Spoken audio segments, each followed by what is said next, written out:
Et quand la tristesse arrive, je sais tu es là, toujours près de moi.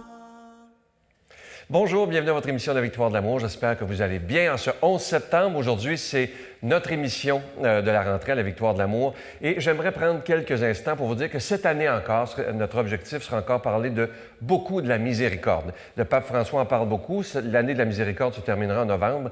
Et je trouve tellement important de nous rappeler aussi que chaque personne est beaucoup plus belle et plus grande que les erreurs qu'elles ont faites. Et cette année, vous verrez des témoignages de toutes sortes de personnes qui, parfois, vont être assez bouleversants, je vous le dis, mais ça va juste nous redire à quel point il n'y a personne d'irrécupérable dans la vie. Et ça, pour moi, ça fait 21 ans que je le dis et j'espère être capable de le dire pour des dizaines et des dizaines d'années encore. Aujourd'hui, on commence notre émission, la nouvelle saison, avec un jeune homme, il n'a que 26 ans.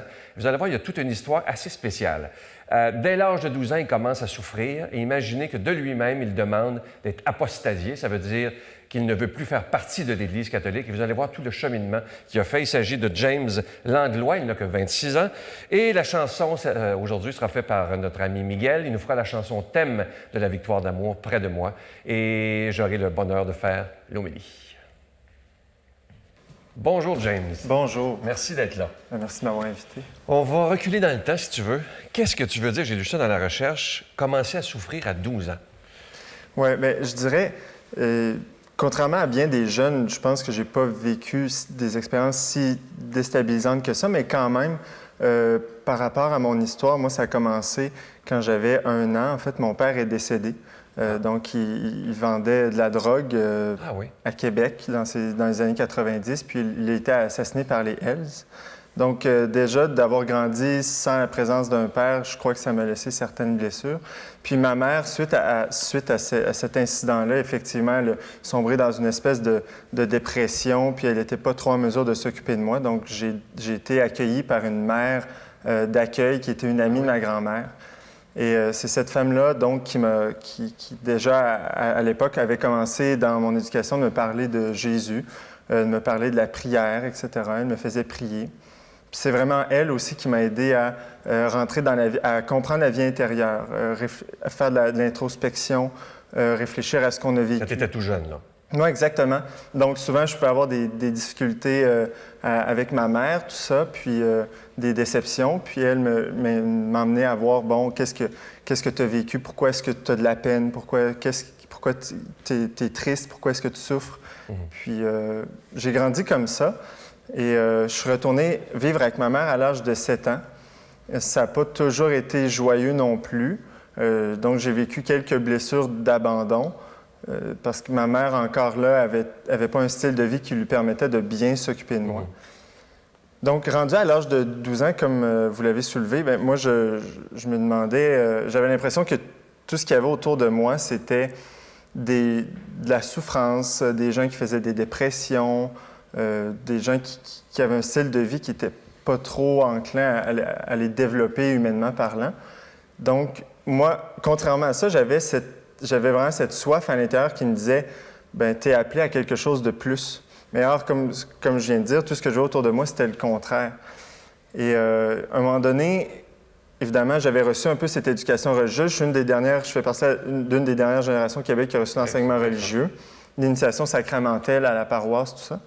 Donc, j'avais quand même ce fond catholique chrétien qui était là, les sacrements et tout. Mais quand je suis arrivé à 12 ans, puis je me posais des questions sérieuses sur l'existence, je me sentais pas en mesure de vraiment répondre à ces questions-là. Et je me disais, si Dieu existe, puis moi je souffre, il me laisse souffrir, bien c'est sûrement un malade. Donc, j'ai vraiment senti à cette époque-là que j'ai fermé mon cœur à l'amour, à la présence de Dieu. Mais en même temps, ça a été un éveil. Je dirais que j'ai vécu un éveil parce que cette souffrance-là m'a amené à voir que, évidemment, il y avait autre chose à l'extérieur de moi. Il y avait une vie qui était là, il devait y avoir un sens. Et j'ai commencé vraiment à chercher des réponses sérieuses à ces questions-là. Donc, pourquoi est-ce que je souffre? Si Dieu existe, pourquoi est-ce qu'il me laisse souffrir? Et si la vie a un sens, quel est-il? Des grandes questions. Hein? Des grandes questions. Mais je suis entré comme ça dans mon adolescence avec cette quête de sens, cette quête de vérité, cette soif profonde qui m'habitait. Et j'ai essayé d'épanouir cette soif avec tout ce que la société me proposait, quoi. Donc, d'une part, on me disait, ben si tu veux être heureux, tu dois avoir de l'argent. Si tu dois être heureux, tu dois avoir du plaisir, tu dois avoir du fun. Tu dois avoir des biens matériels. Donc, durant mon adolescence, j'ai vraiment essayé d'avoir tous ces biens-là qu'on me présentait. Donc, j'ai travaillé pour avoir de l'argent. J'ai commencé à consommer un peu de drogue. J'ai commencé à essayer d'avoir, parce que comme j'avais plus d'argent, j'avais aussi la tendance à vouloir m'acheter toutes sortes de biens, tout ce qui m'intéressait, etc. Et je suis arrivé comme ça au cégep à 16 ans, très, très désillusionné, déçu de la vie, parce que j'avais pas mal expérimenté tout ce que je pouvais expérimenter. Et donc, je suis arrivé au cégep très triste. Je pensais assez facilement au suicide aussi, parce que je me disais, ben, si la vie n'a pas de sens, puis je suis seulement une masse de matière évoluée dans l'univers, et que Dieu n'existe pas, ben, pourquoi je ne mourrais pas tout de suite? Qu'est-ce que ça donne de supporter cette souffrance-là? Ce qui me fait penser à moi quand j'étais jeune, mais ouf, ça me ramène à des affaires, oh là là. Mais en même temps, c'est ça, je veux dire, moi je me disais, si la vie n'a pas de sens, pourquoi est-ce que j'accepterais de souffrir? Parce que, bon, quand j'avais du fun, quand je me droguais, j'étais avec mes amis, je pouvais ressentir un certain plaisir, mais quand tout ça passait, parce que c'est éphémère, bien, je me retrouvais moi-même face aussi à mes difficultés personnelles. Pourquoi je ne suis pas capable de rentrer en relation avec les gens que j'aime? Pourquoi est-ce que je les blesse? Pourquoi est-ce que je me fais blesser? Et ça me ramenait toujours à ça. Donc, pourquoi est-ce que je suis obligé de tolérer cette souffrance alors que je pourrais arrêter ça maintenant si la vie n'a pas de but? Mais quand même, il y avait toujours au fond de moi ce désir, cette soif qui me disait « Continue, tu vas... » Ça ne se pouvait pas que la vie n'avait pas de sens. Et j'ai continué à chercher comme ça. Excuse-moi, je ne veux pas passer à côté de quelque chose. Qu'est-ce qui fait que tu t'es mis à détester l'Église et à vouloir jusqu'à apostasier, de dire « Moi, je ne veux rien savoir de cette Église-là ». Je dirais je pense qu'il y a deux raisons. D'une part, il y a l'enseignement qu'on reçoit dans la société québécoise en général. Je dirais qu'il y a un esprit qui tend à nous faire penser que l'Église était méchante dans le passé, puis que tout ce qu'elle a fait, même dans la civilisation occidentale, c'est mauvais, etc., les croisades. Bon, surtout en particulier au Québec, les curés, et puis bon. Mais à un moment donné, quand je parlais tantôt de mon éveil à 12 ans, j'ai réalisé que les gens vivaient dans une espèce de bulle. Je me disais, les gens vivent, ils font comme si de rien n'était, ils obéissent à des normes sociales qui leur disent quoi faire, comment penser, mais on ne parle pas des vraies affaires, c'est-à-dire le sens de la vie. Donc, je me sentais emprisonné dans ça. Et pour moi, comme j'avais vécu, même dans les années, on parle là, des années 2000, l'Église était encore un peu présente. On dirait que j'ai comme associé ça. Pour moi, l'Église est devenue... c'était très confus à l'époque dans ma tête d'enfant ou de préadolescent, mais l'Église faisait partie de ce rouage d'une société qui aliène les individus. Donc, qui emprisonne, qui empêche les gens d'être eux-mêmes, qui empêche les gens d'être vraiment libres. Et il faut dire aussi que, bon, j'ai commencé à cette époque-là à écouter des groupes de musique assez controversés. Je pense entre autres à Marilyn Manson, qui était mon idole pendant des années.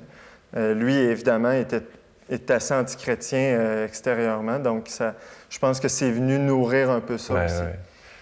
Alors, à un moment donné, tu décides d'apostasier. Oui. OK. Ouais. Et je lisais de ce qu'elle a recherché, que tu rêvais même de brûler les églises tellement que tu avais une violence à l'intérieur de toi, là, vis-à-vis de l'Église. Oui, absolument. Puis, comme je vous dis, c'est confus. Je ne sais pas exactement d'où ça venait. Et là, le temps passe vite. Parle-moi de ta prof de philo qui a un peu changé quelque chose au cégep. Quand je suis rentré au cégep, effectivement, en 2007, comme je vous le disais précédemment, j'étais assez désillusionné, tout ça. Puis, mon premier cours de philosophie, j'ai rencontré une jeune professeure qui avait 33 ans à l'époque. Et c'était une femme vraiment lumineuse, qui était engagée, qui cherchait à déranger la société, mais on voyait qu'elle avait un espoir par rapport à l'avenir de l'être humain, qui croyait que l'être humain pouvait être meilleur, etc. Et ça m'a vraiment sorti de mon désespoir, en fait, parce que je me suis dit, enfin, moi, je croyais plus, quand je suis rentré au cégep, je croyais pas que l'être humain pouvait être bon, je croyais pas en l'amour humain entre un homme et une femme. je croyais pas que la vie a un sens. Donc, quand j'ai rencontré cette femme-là, je me suis dit, OK, ça se peut encore des êtres humains qui cherchent la vérité, qui pensent que la sagesse existe, que l'être humain peut bien vivre. Et c'est là où ça m'a jeté, en fait, ça m'a sorti de mon nihilisme pour m'emmener dans une zone de... Ça m'a replongé dans ma quête que lorsque celle qui a émergé quand j'avais 12 ans, rechercher la vérité. Là, j'étudiais au cégep, donc ça a été pour moi un épanouissement intellectuel du même coup, parce que j'étudiais la philosophie, la sociologie, la psychologie, les sciences des religions, et là, je réfléchissais beaucoup sur le sens de la vie, et en même temps. Et là, la vie a fait que tu as rencontré une fille qui t'a présenté des amis. Exact. Qu'est-ce qui s'est passé? À un moment donné, tu étais allé à Saint-Benoît-du-Lac et tout ça, là? C'est ça, cette fille-là, moi, après mon 3e cours de philosophie, j'ai commencé à aller à l'église, mais je n'avais pas la foi. Écoutez, bien, ça, c'est spécial. Quelqu'un qui demande de ne plus être baptisé, qui va à l'église et qui n'a pas la foi. 6 mois après l'apostasie, je retourne à l'église parce que j'avais envie de me reconnecter avec ma culture occidentale, avec ma culture québécoise, aussi canadienne, française. Bon. Je sentais que cette partie-là de mon héritage, je ne la connaissais pas et que si je voulais bien comprendre la culture dans laquelle je vivais, je devais connaître nécessairement la foi catholique. Donc, j'ai commencé à aller à la messe comme ça le dimanche. Et pendant 2 ans, je n'avais pas la foi. Et tu avais communié quand même? J'avais communié quand même. Ça me faisait du bien. J'avais l'impression de reconnecter un peu avec mes traditions et tout. Puis l'homélie, le prêtre qui était là, me rejoignait où j'étais dans ma situation. Et c'est justement en allant à cette église-là que j'ai connu cette jeune fille qui est devenue une amie. Et là, ce qui m'a marqué dès le départ, c'est « OK, toi, tu es chrétienne et tu es intelligente. » Parce qu'elle lisait de la philosophie et tout, puis même d'abord une jeune femme à notre époque qui avait la foi, moi, ça m'a marqué. Et moi, j'avais des questions un peu plus poussées sur, évidemment, l'existence de Dieu, tout ça. J'étais pas prêt, comme j'étais très critique, j'étais pas prêt à admettre n'importe quoi. Et c'est là, elle me dit, bon, moi, j'ai des amis qui sont dans un couvent à Québec, je pourrais te les présenter. J'ai dit, OK. Et je suis arrivé un jour à ce couvent des Dominicains à Québec. Il y avait 4 jeunes hommes de mon âge, et même plus vieux que moi, qui passaient leur journée à prier, lire la Bible. Ils étudiaient en littérature, en physique, en philosophie. Moi, ça a été un bouleversement total. Je dis, est-on vraiment en 2012, là, parce que c'était en 2012 à ce moment-là. Et bon, je suis devenu plus près d'un de ces amis-là en particulier et rapidement, nous avons abordé des questions de front parce que comme j'étais honnête dans ma recherche, j'ai dit, moi, vous croyez que Dieu existe? Moi, je pense que non. Et on a discuté comme ça. J'ai vu que mes opinions tombaient sur le fait que je pensais que Dieu n'existait pas, que Jésus, l'Évangile, tout ça est inventé, que l'Église, c'était une institution seulement humaine qui avait été inventée par les hommes aussi. Donc, rapidement, j'ai vu que sur beaucoup de points comme ceux-là, j'avais tort. Mes opinions n'étaient pas fondées. Donc, à un moment donné, j'ai vraiment accepté ces idées-là. Je me suis dit, vos idées se tiennent, ça semble être prouvé, j'y adhère. Mais au départ, ça a été vraiment plus une conversion, je dirais, intellectuelle. C'est comme si j'avais accepté une série d'idées, tu sais, comme si j'avais adopté une nouvelle philosophie. Parle-moi, parce que on me fait des signes, de ta conversion, la vraie. Quand ça a été par le cœur. C'est ça. À un moment donné, ils m'ont emmené dans un monastère à Saint-Benoît-du-Lac. C'est là que ma vie a changé, moi aussi, oui. C'est ce que j'avais compris. Ouais. Puis, moi, je suis rentré dans la chapelle et j'ai vu que eux se sont mis en prière et moi, je n'avais pas cette relation-là. Il me manquait fondamentalement quelque chose. Et j'ai apostrophé un de mes amis par après. Je lui ai dit, j'ai l'impression que je suis pas comme vous, tu sais, que j'ai pas vraiment la foi ou quelque chose. Il m'a dit, tu sais, James, Dieu, c'est un être personnel qui est pas seulement abstrait, mais qui va avoir une relation personnelle avec toi. Il veut que tu lui parles comme un ami. Donc, ça m'a un peu ébranlé. Et quelques heures plus tard, je suis rentré dans ma chambre à Saint-Benoît-du-Lac. Je me suis mis à genoux, tout bonnement, tout simplement. Et j'ai fait une prière très simple qui me montait au cœur. J'ai dit, Seigneur, donne-moi la vraie foi. Et durant la nuit, j'ai vécu un état de conscience que je n'avais jamais vraiment vécu avant. Je ne dormais pas, c'était pas un rêve. J'étais conscient que j'étais dans ma chambre, mais j'avais les yeux fermés. Et j'ai vécu un combat. Je me battais contre je ne sais pas quoi. Et à un moment donné, je me suis dit, bon, ça ne peut pas se terminer comme ça. Je vais être fatigué demain. Alors, à un moment donné, je me suis ouvert les yeux. J'ai été envahi par une présence très, très, très forte qui m'a emmené beaucoup de paix, une joie très intense. Et je me suis endormi comme ça 15 minutes après. Et le lendemain, je me suis réveillé et j'étais complètement différent. Je sentais que Dieu était présent. J'avais des désirs qui montaient en moi de prier, que j'avais jamais vraiment vécu. Et je sentais à partir de ce moment-là que finalement, le fond de désespoir qui m'habitait, le fond de tristesse que j'avais a complètement disparu. Et depuis ce temps-là, ça ne m'a jamais quitté. Incroyable quand même. C'est toute une histoire. Et est-ce que tu pourrais dire en terminant que tu es plus heureux maintenant qu'à l'époque où tu cherchais tellement? Là? Il n'y a pas de doute. Il n'y a aucun doute là-dessus parce que, comme je viens de le dire, je pense que notre cœur a une forme d'un vide qui est en forme de Dieu, qui est faite pour l'infini, qui est faite pour l'amour. Et effectivement, je pense que dans la condition actuelle de l'homme, on est toujours en quête, puis on est toujours à se laisser remplir par ça. Mais il reste qu'il y a un grand vide qui était fondamentalement comblé. Déjà, moi, je pense que Dieu m'a sauvé du désespoir, parce que, comme je le disais, j'avais pas confiance en l'être humain, ni en l'amour, ni en la société. Et aujourd'hui, j'ai rencontré des êtres humains, des hommes et des femmes qui vivent l'amour, mariés ou célibataires, mais qui se donnent, qui sont honnêtes, qui effectivement, chacun a ses défauts. L'être humain peut être beau, finalement. La vie est belle. La vie est belle, la vie a un sens et on n'est pas là pour rien. Et même des fois, quand c'est plus difficile, il y a toujours cet espoir qui est au fond de moi pour me dire « Continue, tu vas trouver, il y a une raison à ça. Et depuis que j'ai vécu cette expérience, chaque année qui passe de ma vie, c'est toujours de plus en plus heureux. Et j'apprends à me découvrir. En fait, j'ai plus changé moi-même que durant toute mon adolescence. Ça se sent. De toute façon, on sent que tu es habité. Merci d'être ce que tu es. Merci. Je t'offre une très belle chanson interprétée par Miguel. C'est la chanson thème de l'émission « Près de moi ».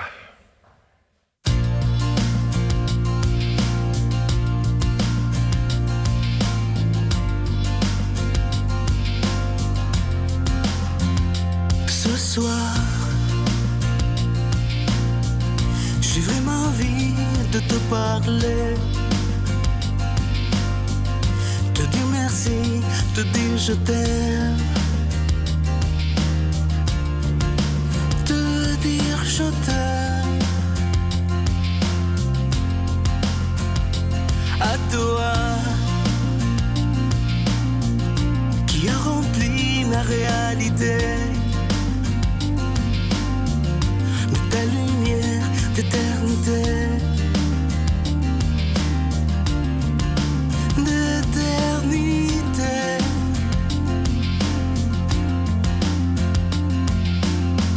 Si tu m'as donné ta vie, je te donne la mienne. Dans le froid de la nuit, mon cœur t'appartient. Et quand la tristesse arrive, je sais tu es là, toujours près de moi.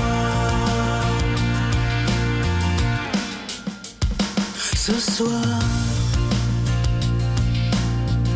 j'aurais besoin de me confier, entre tes mains m'abandonner,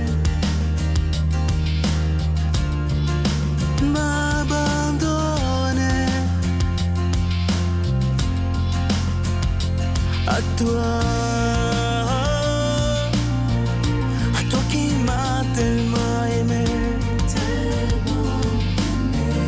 qu'avec ton sang tu m'as sauvé, tu m'as sauvé.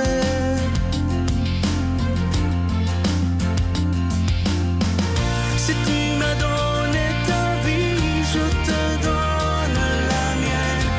Dans le froid de la nuit, mon cœur t'appartient. Et quand la tristesse arrive, je sais tu es là, toujours près de moi.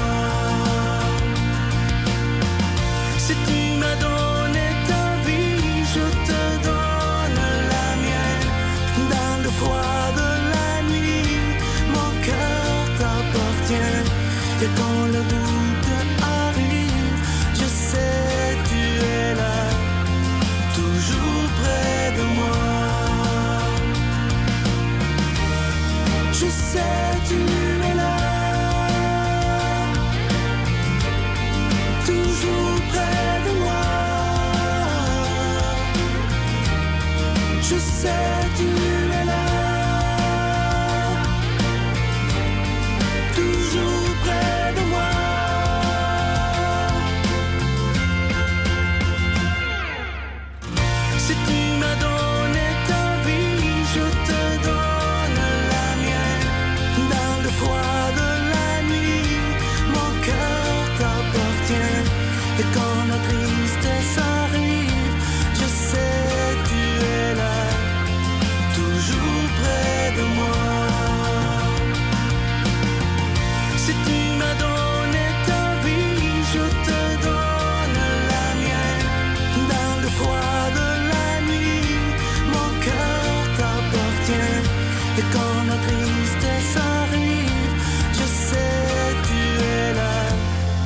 toujours près de moi.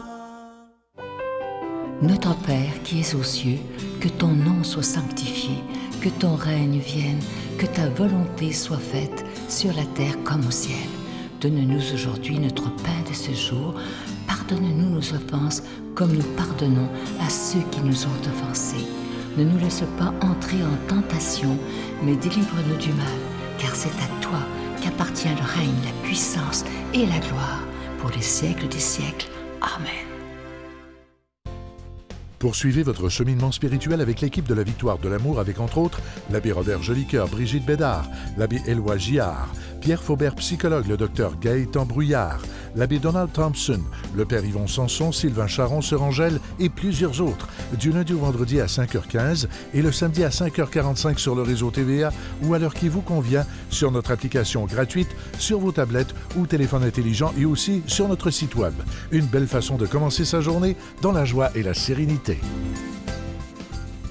suis tellement heureux de vous parler de ce beau cadeau du mois qui est une belle originalité, vraiment. Il s'agit du bracelet chapelet. Il est en bois d'olivier authentique et évidemment, il est déjà béni. Et au bout du bracelet chapelet, d'un côté, vous avez une belle petite croix ornée de zircon et de l'autre côté, la clé de Saint-Pierre. Je vous rappelle, évidemment, vous allez voir à l'écran où on voit Brigitte prier le chapelet et ensuite simplement l'enrouler dans son bras. Et ça tient très bien, ça fait un bracelet absolument magnifique. Et ça se porte autant par les jeunes, les moins jeunes, les hommes, les femmes. C'est vraiment original et toujours avoir le bracelet autour de son bras. Je vous rappelle qu'il est déjà béni. Et vous allez voir, c'est quelque chose d'absolument magnifique. Le bracelet chapelet en bois d'olivier est rempli de symboles pour notre vie spirituelle qui sont les suivants. Longévité, l'espérance, la paix, réconciliation, la victoire, la force et la fidélité.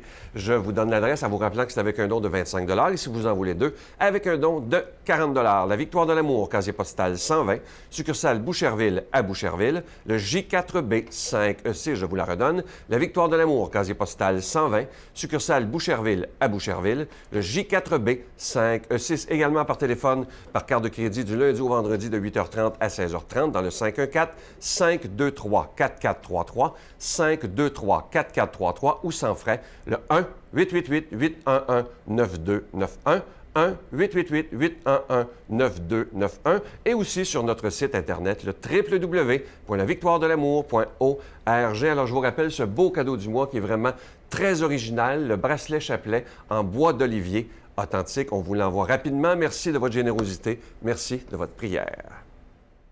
Mon Dieu, donnez-moi la sérénité d'accepter les choses que je ne peux changer, le courage de changer les choses que je peux et la sagesse d'en connaître la différence. Amen.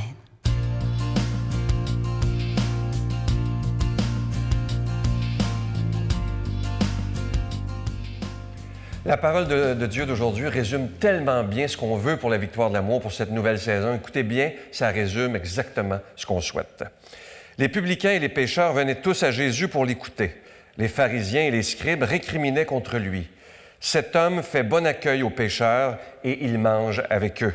Alors Jésus leur dit cette parabole. Si l'un de vous a 100 brebis et qu'il en perd une, n'abandonne-t-il pas les 99 autres dans le désert pour aller chercher celle qui est perdue, jusqu'à ce qu'il la retrouve? Quand il l'a retrouvée, il la prend sur ses épaules, tout joyeux. Et, de retour chez lui, il rassemble ses amis et ses voisins pour leur dire « Réjouissez-vous avec moi, car j'ai retrouvé ma brebis, celle qui était perdue. Je vous le dis, c'est ainsi qu'il y aura de la joie dans le ciel pour un seul pécheur qui se convertit, plus que pour 99 autres justes qui n'ont pas de conversion. » Un très, très beau texte aujourd'hui. Et j'aimerais nous souhaiter, en cette nouvelle saison de la Victoire de l'Amour, qu'on puisse nous aussi apprendre les joies du pardon, les joies de pardonner aux autres, mais de se pardonner aussi à soi-même parfois les bêtises qu'on a pu faire. On en fait tous, évidemment.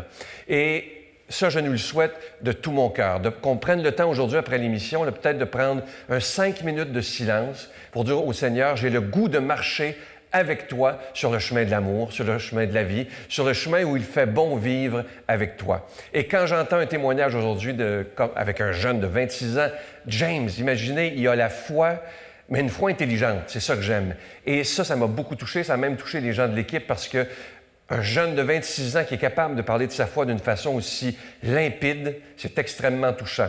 Et il faudra arrêter un jour de dire que les jeunes n'ont plus la foi. C'est faux. Je lisais dernièrement un article en France dans un magazine sur Internet, dans le Figaro ou l'Express, je ne me souviens pas, où des dernières études démontrent que les jeunes en France de la génération de James reviennent à la foi en grand nombre. Et un journaliste, un jour, a demandé à quelques jeunes « Mais pourquoi vous revenez en grand nombre, surtout d'ailleurs vers l'Église catholique? » Et les jeunes disent « Nous avons le goût de vivre autre chose que les autres générations qui ont tout rejeté. On a le goût de croire jusqu'au bout que l'homme dont on nous parle, l'homme de Nazareth, c'est vrai, c'est pas des blagues. » Et quand j'entends un jeune homme comme James, moi, ça me donne le goût de croire encore plus et d'inviter aussi sur ce plateau beaucoup de jeunes pour que les moins jeunes puissent dire « Hey, il n'y a pas juste nous qui croient. Il y a des gens parfois qui sont âgés qui disent « Il y a juste nous autres qui croient. » Détrompez-vous. De plus en plus, cette nouvelle génération va nous pousser dans le dos et va nous aider à nous convertir nous-mêmes. Et c'est ça qui est important, afin qu'on ait une vraie foi. Pas une foi tiède, une foi qui va nulle part, mais une foi où on est prêt à se donner totalement pour ce Jésus qu'on aime tant. Je lui demande à lui, qu'on aime tous, de nous bénir lui-même et de bénir cette nouvelle saison, afin qu'on puisse faire sa volonté avec tout notre cœur, au nom du Père, du Fils et du Saint-Esprit. Amen. Je vous salue Marie, pleine de grâce. Le Seigneur est avec vous. Vous êtes bénie entre toutes les femmes, et Jésus, le fruit de vos entrailles, est béni. Sainte Marie, Mère de Dieu, priez pour nous pauvres pécheurs, maintenant et à l'heure de notre mort. Amen.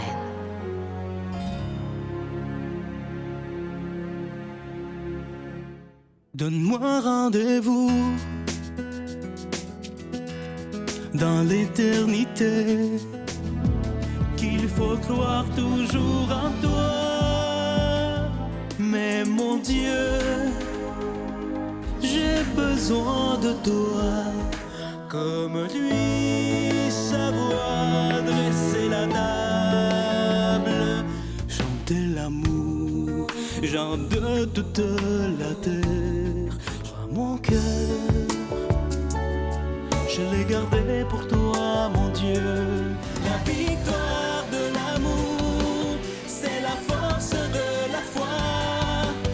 On a tous un rendez-vous dans les bras de Jésus. Je vous rappelle ce magnifique cadeau du mois, une belle exclusivité de la Victoire de l'amour. Je vous en ai parlé un petit peu tantôt. Il s'agit de ce bracelet chapelet, je trouve ça tellement original, qui est en bois d'olivier, il est déjà béni. Ce qui est magnifique, c'est un vrai chapelet, mais qui devient un bracelet par la suite. Vous allez voir Brigitte nous montrer comment ça se fait. C'est vraiment très original.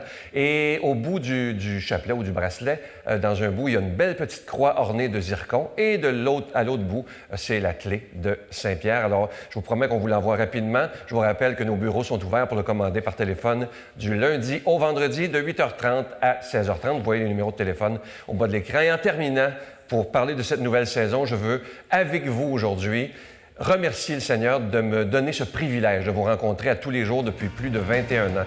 Merci d'être là. Merci de faire famille avec nous. Et tant que vous voudrez que je sois là, si la santé me le permet, parce que j'ai une bonne santé, j'y serai, je vous le promets. Et je vous embrasse tous. Bye bye.